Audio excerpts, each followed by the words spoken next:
Bab 651 uangnya kurang. Aku tidak suka makan telur ayam. Jawab Angel. Dia terdiam sejenak, lalu menunduk dan memakan buburnya. Valentino juga ikut menjadi terdiam, dia juga tidak mengatakan apa-apa lagi dan lanjut menyantap sarapannya. Terkadang, ada beberapa hal yang cukup dipahami tanpa perlu diutarakan. Situasi saat ini hanya untuk sementara, Valentino pasti akan memberikan Angel kehidupan yang enak.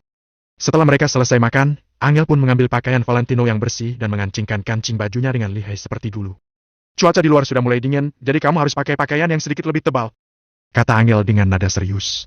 Valentino menatap Angel lagi. Saat ini, pakaian yang istrinya kenakan sangat tipis. Baiklah, kamu tunggu aku saja di rumah, kata Valentino sambil mengusap-usap rambut Angel. Angel mengangguk dengan patuh. Ya, istrimu ini akan menunggumu pulang. Valentino pun keluar dari rumah untuk mencari pekerjaan dan dia tiba di sebuah lokasi konstruksi. Tempat mereka tinggal bisa dibilang cukup terpencil karena berada di zona pengembangan di pinggiran kota Vero, sehingga ada banyak tempat yang sedang dibangun. Bahkan di tempat yang hanya berjarak 2 langkah jauhnya, bunyi mesin berat yang kencang sudah terdengar dan lahan pembangunan pun sudah terlihat. Valentino dan Angel memang sama-sama memiliki kemampuan yang hebat dan mereka bisa pergi bekerja di perusahaan mana saja. Tapi saat ini mereka tidak bisa melakukannya karena permasalahan identitas. Jika ingin mencari uang untuk menafkahi keluarga, mereka hanya bisa melakukan pekerjaan fisik seperti ini yang tidak memerlukan informasi identitas. Saat ini, Valentino sangat membutuhkan uang. Bahkan membuat identitas palsu saja membutuhkan uang. Selain itu, cuaca juga semakin bertambah dingin sedangkan Angel sama sekali tidak memiliki mantel musim dingin. Jika memungkinkan, Valentino ingin sekali membawa Angel pindah ke tempat lain. Kondisi tempat tinggal mereka saat ini benar-benar tidak begitu bagus. Walaupun jiwa mereka bergelora seperti seekor harimau yang ganas, tetap saja mereka membutuhkan tempat untuk beristirahat lebih dulu. Valentino pun berjalan menyusuri jalanan dan langsung berbelok memasuki lokasi konstruksi. Saat dia melihat para buruh yang sedang menggotong karung semen, hatinya pun tergerak seiring dengan langkahnya yang berjalan naik. Ada 5-6 orang buruh yang tampak sibuk. Di samping mereka, ada seorang pria parubaya yang mengenakan helm pengaman. Dia sedang memegang buku catatan dan pulpen, kelihatannya sedang mencatat sesuatu. Valentino berjalan menghampirinya dan bertanya dengan sopan. Halo, maaf, apa kalian masih menerima pekerja lagi di sini? Begitu mendengarnya, pria parubaya itu menyerahkan buku catatannya kepada orang di sebelahnya dan memandang Valentino dari atas hingga ke bawah. Dia menjawab, Tidak terima. Aku bisa bekerja. Jawab Valentino menjelaskan. Memangnya kamu bisa apa? Dengan tubuhmu yang sekecil ini, apa kamu sanggup mengangkut karung semen seberat 50 kg? Jangan sampai kamu kelelahan setelah baru menggotong beberapa karung semen, lalu terjadi sesuatu padamu dan kami harus membayar biaya pengobatanmu. Pergi saja sana. Sahut pria parubaya itu sambil mengibaskan tangannya dengan tidak sabar. Aku benar-benar bisa. Jawab Valentino bersikeras. Pria parubaya itu mengibaskan tangannya dengan tidak sabar dan berkata, Baiklah, coba angkut 1 karung, aku mau lihat. Jangan salahkan aku kalau ternyata kamu tidak kuat. Beberapa buruh pun ikut berhenti bekerja dan berkata kepada Valentino. Bocah, ini bukanlah sesuatu yang bisa kamu lakukan. Pekerjaan ini kotor dan melelahkan. Cari tempat lain saja. Benar, lamarlah pekerjaan sebagai non-buruh di lokasi konstruksi. Kamu bisa mendapatkan uang sekitar ratusan ribu per harinya. Kamu memang bisa menghasilkan sedikit lebih banyak kalau bekerja di sini, tapi tubuhmu pasti tidak akan sanggup. Jangan pikir kamu bisa unjuk gigi hanya karena kamu masih muda. Kamu sudah pasti tidak akan sanggup mengerjakan pekerjaan berat seperti ini. Valentino tahu beberapa buruh itu memang bermaksud baik, tapi dia tidak menyahut apa-apa dan langsung menghampiri tumpukan semen. Dia sempat ragu sesaat saat melihat debu yang melapisi tumpukan semen itu dan bajunya yang baru dicuci bersih oleh Angel. Kalau tidak sanggup, cepat pergi sana. Jangan membuat pekerjaan kami tertunda. Sahut si pria parubaya sambil mengibaskan tangannya. Valentino tidak ragu lagi. Dia menjulurkan tangannya dan meraih sebelah sisi karung semen itu, lalu mengerahkan sedikit tenaganya dan mengangkat karung itu dengan mudah. Plak! Karung semen itu mendarat di pundak Valentino dengan bunyi yang nyaring. Buruh yang berada di samping Valentino tercengang begitu melihatnya. Sebelum mereka lebih terkejut lagi, Valentino sedikit membungkukkan tubuhnya dan mengambil sekarung semen lagi. Dia meletakkan karung itu di atas pundaknya yang satu lagi. Valentino tidak kelihatan kehabisan napas saat menggotong sekarung semen di atas masing-masing pundaknya. Ekspresinya bahkan terlihat sangat santai. Jika bukan karena kedua tangannya kini tidak leluasa untuk mengangkat karung, Valentino merasa dia masih kuat seandainya ditambahkan 2 karung semen lagi. Wah! Beberapa orang buruh berseru kaget. Plak! Buku catatan si pria parubaya yang bertugas mencatat jumlah karung semen itu pun terjatuh ke atas tanah dengan bunyi yang nyaring. Wah, kamu hebat sekali, anak muda! Seru salah seorang buruh. Baiklah, kamu bisa bekerja di sini? Pria parubaya itu akhirnya beraksi. Dia mengambil buku catatannya dan berkata, Upahmu sebesar 2.000 per 1 karung semen.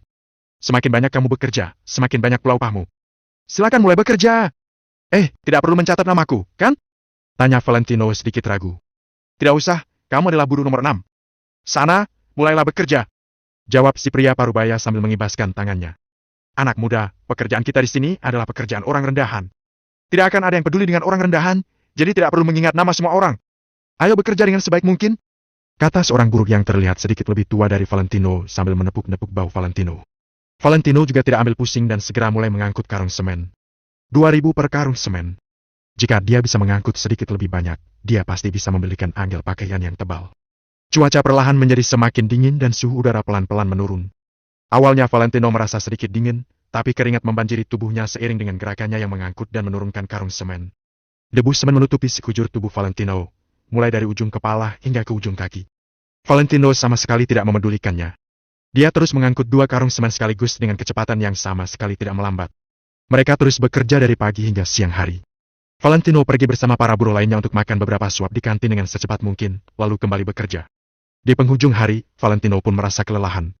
Walaupun kekuatan fisiknya memang sangat bagus, pekerjaan fisik yang mengharuskannya membawa karung semen 100 kg sekali angkut dengan sangat cepat ini tetap saja membuatnya merasa sedikit kewalahan.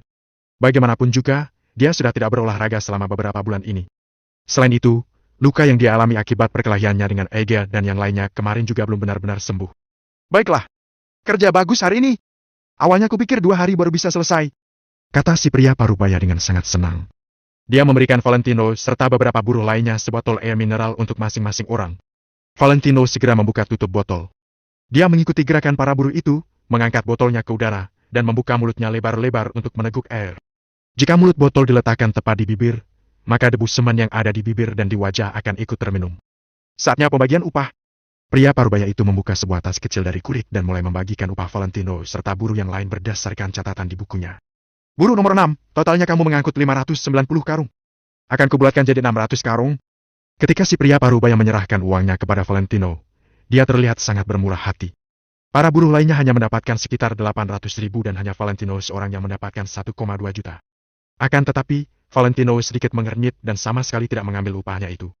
Saat dia mengangkut karung-karung semen itu, dia sambil menghitung jumlahnya secara kasar dalam hati. Walaupun memang tidak tahu pastinya berapa, Valentino tahu jumlahnya pasti lebih dari 600 karung. Begitu pula dengan para buruh di sampingnya, jumlah karung yang mereka angkut pasti lebih dari 400 karung. Bagaimanapun juga, jumlah karung semen di sini mencapai ton. Jika upah mereka digabung, jumlahnya tidak sesuai dengan total karung semen yang ada. Uang ini bernilai sangat penting bagi Valentino. Selain itu, dia juga mengangkut semua karung semen itu satu persatu. Oleh sebab itu, dia hendak bertanya kepada mandor apa jangan-jangan ada kesalahan pencatatan. Pak Agusti, coba lihat buku catatan Bapak lagi. Jangan-jangan Bapak salah catat? Tanya Valentino sambil mengernyit. Pak Gusti adalah nama si mandor. Nama lengkapnya adalah Gusti Mohan. Salah catat? Gusti balas memelototi Valentino dan berkata, Bocah, kamu jangan mencari masalah. Ya, aku sendiri yang mencatatnya, jadi mana mungkin bisa sampai salah. Lagi pula, yang lain tidak salah dan hanya kamu sendiri yang salah. Nada suara Gusti terdengar tidak senang. Apa hitungan jumlah karung semen kalian sudah benar? Tanya Valentino sambil menoleh dan menatap beberapa buruh itu. Anak muda, cepat ambil uang itu dan pulanglah. Besok mungkin masih ada pekerjaan. Buruh yang sedikit lebih tua dari Valentino itu berdeham singkat dan menepuk-nepuk pundak Valentino. Setelah berujar seperti itu, buruh itu pun mengedipkan matanya ke arah Valentino. Bab 652 pindah rumah. Valentino tercengang, kemudian dia menggelengkan kepalanya sambil tersenyum masam setelah mengetahui hal tersebut. Di mana ada orang, di situ ada perbedaan status sosial. Di mana ada status sosial, di situ ada eksploitasi. Hal ini sangatlah normal. Kalau kamu ingin terus bekerja di sini, maka kamu harus menahannya. Baiklah, upahnya sudah benar, kan? Besok datanglah ke sini di waktu yang sama. Aku akan mengatur pekerjaan untukmu lagi. Setelah Gusti selaku mandor selesai memberikan upah para buruh, dia langsung meninggalkan lokasi konstruksi sambil menenteng tasnya. Valentino juga berpamitan dengan beberapa buruh lain, kemudian meninggalkan lokasi konstruksi dengan cepat. Sekarang sudah pukul 5 sore, dia harus segera membeli sesuatu, kemudian kembali ke rumah. Di dalam toko pakaian wanita. Tepat ketika Valentino masuk ke dalam toko pakaian wanita, dia langsung dihentikan oleh 2 orang SPG toko.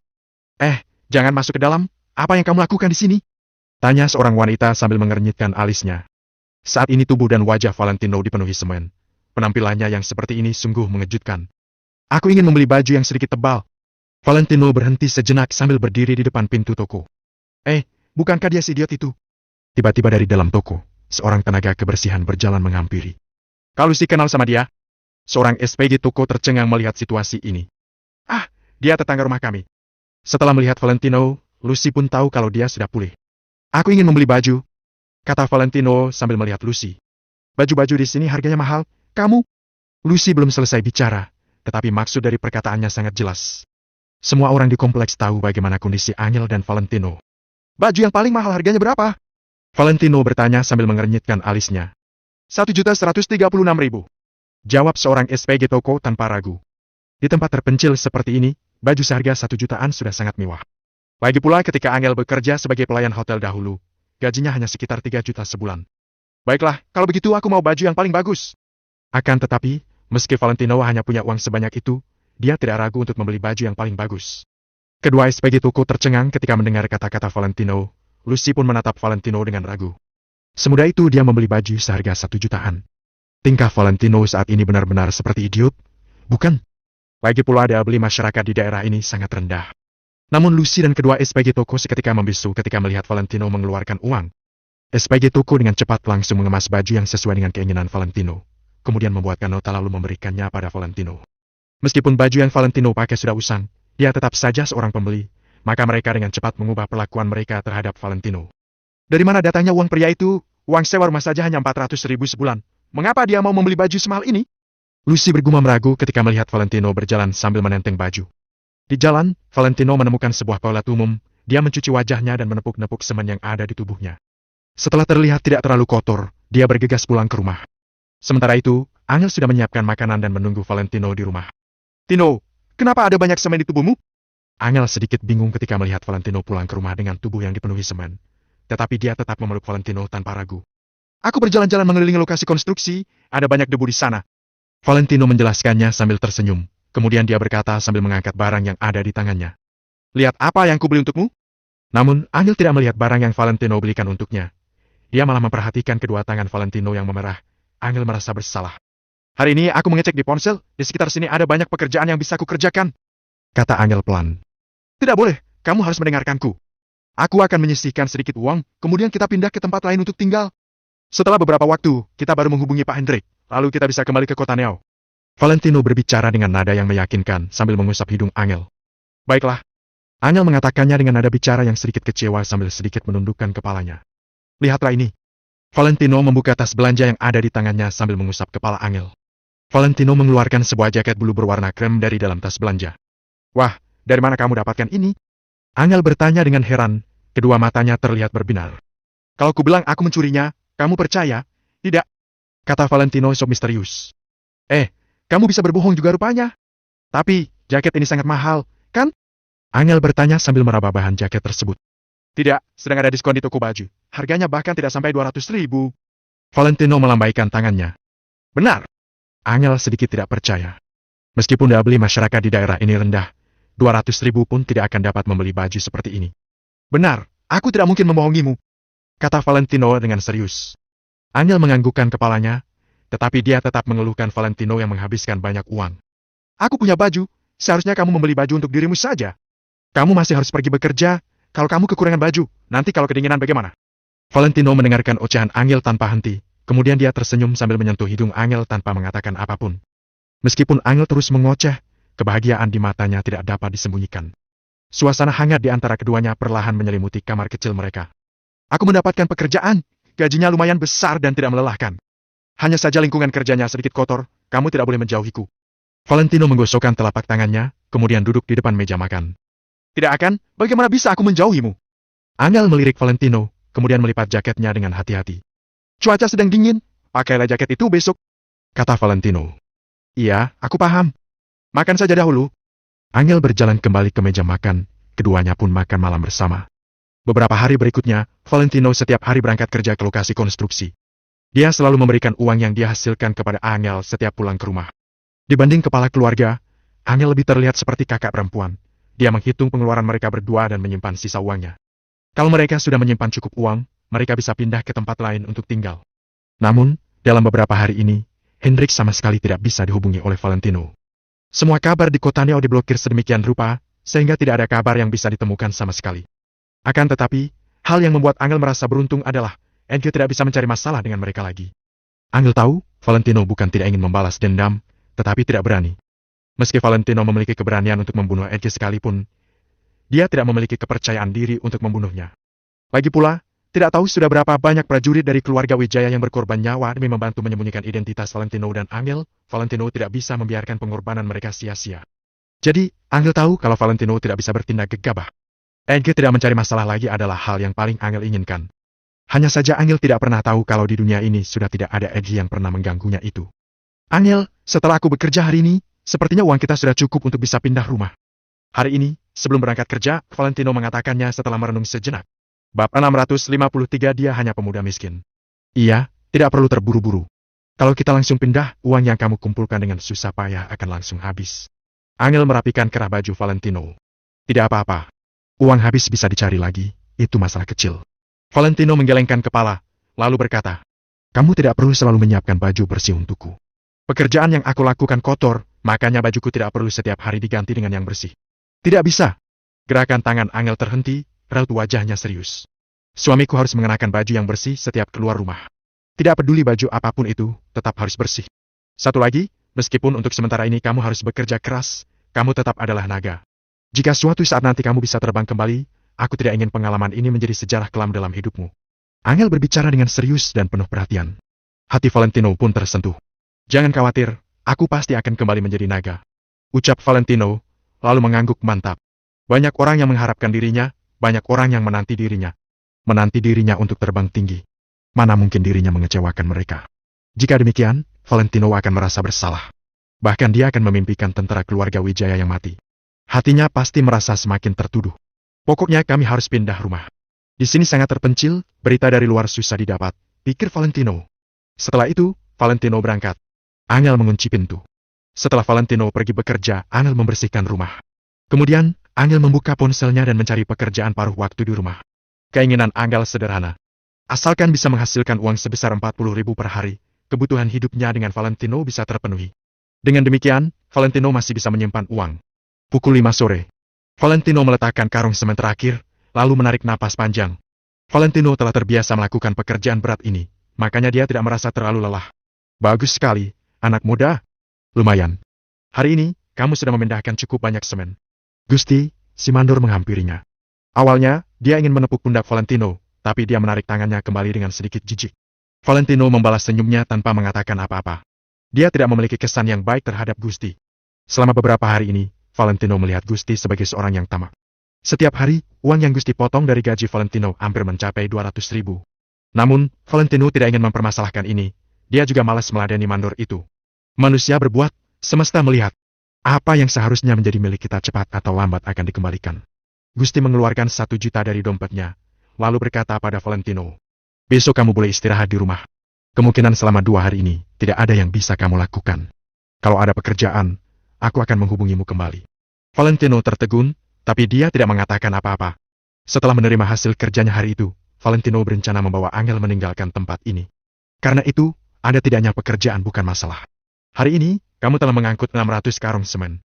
Begini, aku akan memberimu 1,4 juta.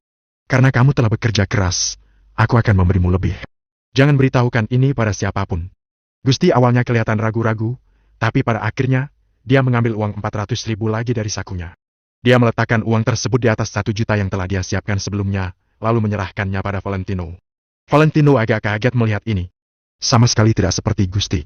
Mana mungkin seorang Gusti memberikan uang lebih bagi pekerjanya. Terima kasih. Tapi, tidak apa-apa. Berikanlah apa yang menjadi hakku. Tolak Valentino. Sudahlah, uang ini untukmu, ambil saja. Nanti aku akan menghubungimu lagi. Gusti menaruh uang tersebut di tangan Valentino, kemudian berbalik pergi. Valentino yang memegang uang sebanyak itu di tangannya merasa ragu, tapi dia tidak mengatakan apa-apa. Dia pun memasukkannya ke dalam saku. Mungkin hati kecil Gusti telah berbicara. Selama ini, upah Valentino memang telah dipotong banyak olehnya. Aku akan membeli beberapa butir telur dan sedikit daging. Valentino menyentuh uang dalam sakunya dengan senang. Sebelum pergi, dia akan makan enak bersama Angel dalam rangka perpisahan dari tempat ini. Valentino, tunggu. Ketika Valentino bersiap meninggalkan lokasi konstruksi, tiba-tiba terdengar suara perempuan. Valentino mengernyitkan alis, lalu menghentikan langkahnya. Seorang wanita berusia 20 tahunan berlari keluar dari ruangan baja ringan. Ruangan itu merupakan salah satu proyek konstruksi. Wanita itu mengenakan baju bermerek yang bersih, berbeda jauh dengan baju kotor Valentino. Wanita muda ini bertubuh tinggi semampai, bibir merah dan bergigi putih. Penampilannya mirip artis-artis. Dengan wajah bersemu merah, wanita itu berlari menghampiri Valentino. Ini untukmu, kata wanita itu sambil menyerahkan sebotol minuman isotonik pada Valentino. Ketika melihat minuman isotonik itu, Valentino meneguk ludah. Akan tetapi, dia tidak menerimanya. Wanita ini adalah murid magang dari manajemen proyek. Sejak 2 hari ini sebelum Valentino pulang kerja, wanita itu selalu berlari mengantarkan sebotol minuman kepadanya. Valentino tidak mengerti apa yang diinginkan wanita ini. Tidak usah, terima kasih. Nada bicara Valentino terdengar datar. Sudah 3 kali dia menolak pemberian wanita itu. Dia pun berbalik hendak pergi. Valentino, memangnya kamu tidak haus? Kenapa kamu tidak mau menerimanya? Tanya wanita itu heran. Valentino tertegun, lalu berkata dengan serius. Maaf, aku sudah menikah. Istriku telah menunggu di rumah. Terima kasih untuk niat baikmu. Wanita ini sangat cantik. Valentino bisa melihat bahwa hatinya juga baik. Namun, sebaik apapun wanita ini, dia tidak sebanding dengan Angel. Meskipun wanita ini memberinya makanan enak, pemberian tersebut tidak sebanding dengan kasih sayang Angel selama 3 bulan ini. Bahkan telur goreng buatan Angel terasa jauh lebih enak. Di dunia ini, tidak ada cinta tanpa alasan. Juga tidak ada benci tanpa alasan. Wanita ini begitu baik terhadap Valentino. Valentino bisa sedikit menebak alasan di balik itu semua. Aku hanya ingin memberimu sebotol air. Kata wanita itu setelah tertegun selama 2 detik. Tidak usah, terima kasih. Jawab Valentino, kemudian berbalik dan pergi. Wanita itu melongo melihat kepergian Valentino. Dia memegang botol air minum sambil berdiri di tempat dengan canggung. Zuna, jangan bodoh. Apa kamu tidak lihat tampangnya yang sombong? Kamu seperti sedang mengemis cinta kepadanya. Tepat pada saat itu, seorang wanita lain menghampiri Zuna. Sementara Zuna hanya menundukkan kepala melihat botol air yang dia pegang tanpa mengatakan apa-apa. Sudahlah. Kita ini murid magang, kita tidak bisa bergaul dengan orang rendahan seperti itu. Cinta antara wanita kaya dan pemuda miskin. Cerita ini hanya ada di film-film. Kata teman Zuna. Zuna menggeleng, lalu berkata, tidak. Aku hanya merasa dia berbeda dengan yang lain. Dia agak spesial, bukan berarti aku menyukainya. Aku hanya penasaran. Wanita itu meledek Zuna. Apa kamu tidak tahu kalau rasa penasaran seorang wanita terhadap pria merupakan tahapan pertama dari jatuh cinta? Bab 654 pencuri. Sudah, tidak usah bicarakan tentang dia lagi. Kalian ditakdirkan untuk tidak memiliki kemungkinan itu. Aku baru saja dengar dari Pak Gusti kalau pekerjaan di sini sudah selesai. Mungkin dia tidak akan datang besok. Gadis itu menarik Zuna, lalu berjalan ke dalam ruangan. Zuna tidak berbicara. Dia merasa sedikit kecewa. Benar, tidak ada kemungkinan. Valentino sudah menikah, dia sudah memiliki istri. Di kediaman Valentino dan Angel. Ketika Angel baru saja membuang sampah di tempat sampah, seorang bibi datang menghampirinya. Sampah ini tidak bisa dibuang sembarangan. Kamu harus membayar biaya sampah setiap bulan. Kamu tahu, kan? Kata bibi itu. Angel tertegun sejenak, setelah itu dia menganggukkan kepalanya tanda mengerti. Sejak berbicara dengan Wendy malam itu, orang-orang semakin sering menyerang Angel dan Valentino. Angel tidak mengatakan hal-hal ini kepada Valentino karena dia takut Valentino akan berselisih dengan mereka. Akan tetapi, mereka akan segera pindah rumah, jadi Angel menahannya. Aku akan bayar. Setelah selesai berbicara, Angel pun bersiap untuk kembali ke dalam ruangan. Siapa bajingan yang mencuri pakaianku? Tiba-tiba, terdengar suara yang lantang dari kamar di lantai 2. Ketika mendengar suara itu, banyak warga komplek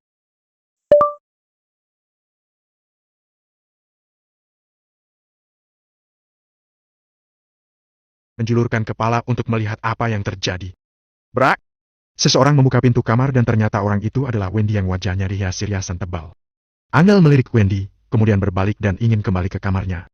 Orang-orang di kompleks suka menonton keramaian, sedangkan Angel tidak tertarik. Akan tetapi, mata Wendy berbinar ketika melihat Angel, dia berkata, Angel, berhenti! Angel menghentikan langkah kakinya. Dia mengangkat kepalanya, lalu menatap Wendy dengan sedikit bingung. Puluhan warga di kompleks pun keluar dari kamar mereka satu persatu. Wendy mendengus dingin, lalu menuruni tangga perlahan-lahan. Ada apa, Wendy? Angel mengernyit sambil menatap Wendy. Ada apa? Kamu masih berani bertanya ada apa? Wendy berkata dengan tidak sabar. Jelaskan kenapa kamu mencuri bajuku? Begitu Wendy menanyakan pertanyaan ini, Angel langsung tertegun. Orang-orang yang ada di sekitar pun sedikit terkejut. Bagaimana Angel bisa mencuri? Aku tidak mencuri. Angel tidak tahu kenapa Wendy bisa berkata seperti itu, tapi dia buru-buru menjelaskan. Apa yang sebenarnya terjadi, Wendy? Tanya seseorang. Wendy mencibir. Dia berkata, ada pencuri di kompleks kita. Kalian tidak tahu? Baju yang baru aku beli dan aku gantung di pagar di lantai 2 hilang hari ini. Coba kalian katakan apa yang terjadi. Ketika Wendy mengatakan hal ini, matanya terus menatap Angel. Apa? Ada pencuri di kompleks kita. Orang itu bahkan berani mencuri barang Wendy. Apa dia cari mati? Siapa yang kamu maksud, Wendy? Biar kami yang mencari keadilan untukmu. Tiba-tiba, puluhan warga kompleks merasa marah karena ketidakadilan. Di mata warga kompleks, Wendy adalah orang penting. Pada saat ini, mereka tentu ingin mengambil kesempatan untuk menjilat. Angel yang melakukannya. Dia mengambil pakaianku. Itu pakaian yang dia pakai. Cibir Wendy. Dia mengulurkan tangan dan menunjuk ke arah Angel. Suasana tiba-tiba menjadi sunyi. Angel membeku di tempat, dia sama sekali tidak tahu apa yang sedang terjadi. Semua orang memandang Angel dan menyadari bahwa dia benar-benar mengenakan pakaian baru. Selain itu, hanya dengan melihat sekilas saja, orang akan langsung tahu bahwa harga pakaian itu tidak murah. Angel menjelaskan dengan sungguh-sungguh. Aku tidak mengambil barangmu. Aku juga tidak pernah pergi ke lantai 2. Aku baru membeli jaket krem. Aku bahkan belum sempat memakainya dan akhirnya jaket itu ada di badanmu. Apa ini belum bisa membuktikan apa-apa? Angel, sekarang bukti dan saksi sudah ada dan kamu masih ingin berdalih. Wendy menatap Angel dengan dingin. Wendy mencibir dalam hatinya, bukankah kamu orang yang mulia? Hari ini aku akan mengusirmu. Valentino membelikan baju ini untukku. Baju ini bukan milikmu, kata Angel sambil menatap Wendy. Kata-kata Wendy terdengar sangat janggal di telinga Angel. Akan tetapi, orang-orang di sekitar pasti bersedia untuk mempercayai Wendy dan tidak akan percaya dengan Angel. Angel, kamu terlalu pintar bicara. Bagaimana kamu bisa mengatakan kalau pakaian Wendy itu milikmu? Kita juga sudah lama kenal dan kami tidak pernah melihatmu membeli baju baru. Baju Wendy baru saja hilang, sedangkan kamu memakai baju baru. Bagaimana bisa kebetulan seperti itu? Intinya adalah apa kamu sanggup membeli pakaian seperti ini? Semua orang yang ada di sekeliling berdiskusi. Mereka semua menyalahkan Angel, seolah dia benar-benar seorang pencuri. Kalau aku mencuri pakaianmu, apa aku akan memakainya secara terang-terangan? Kata Angel sambil menggertakkan giginya. Siapa yang tahu apa yang kamu pikirkan? Bagaimana kalau kamu memakainya dengan sengaja dan menggunakannya sebagai alasan?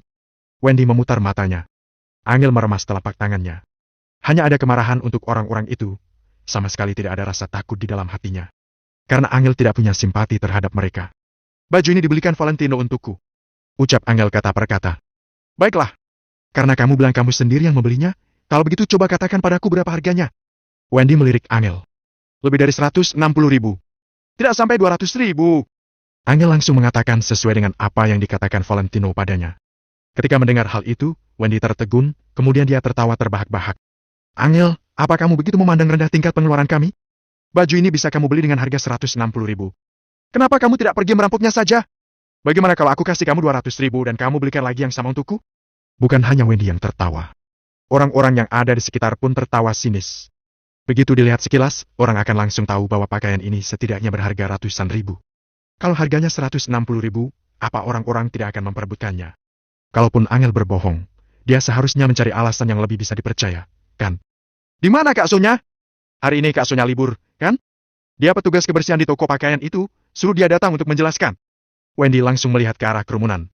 Bibi yang melihat Valentino membeli pakaian sebelumnya pun berjalan keluar dengan ragu-ragu. Kak Sonya, coba katakan di mana baju seharga 160.000 ini dijual? Wendy mengulurkan tangan dan menunjuk Angel. Mata Sonya berkedip, lalu dia berkata, pakaian ini ada di toko kami, harganya lebih dari 1 juta. Ses. Ketika mendengar harga baju itu, orang-orang yang ada di sekitar pun terkejut. 1 juta sudah bisa digunakan untuk membayar uang sewa rumah selama 2 bulan. Siapa yang tidak tahu dengan kondisi Angel? Memangnya dia akan rela membeli pakaian seperti ini? Apa? Angel juga terkejut. Tidak usah bicara lagi. Apalagi yang ingin kamu katakan sekarang? Kamu bahkan tidak tahu berapa harga pakaian ini, tapi berani mengatakan kalau kamu yang membelinya. Wendy mengulurkan tangan, lalu mendorong Angel. Angel sedikit tidak bisa berkata-kata. Melihat Angel tidak berbicara, ada banyak orang yang merasa bahwa dia tidak bisa menemukan alasan yang tepat. Aku tidak menyangka, cantik-cantik ternyata pencuri. Aku juga kehilangan pot beberapa hari yang lalu. Aku tidak banyak bertanya waktu itu, siapa tahu dia juga yang mencurinya.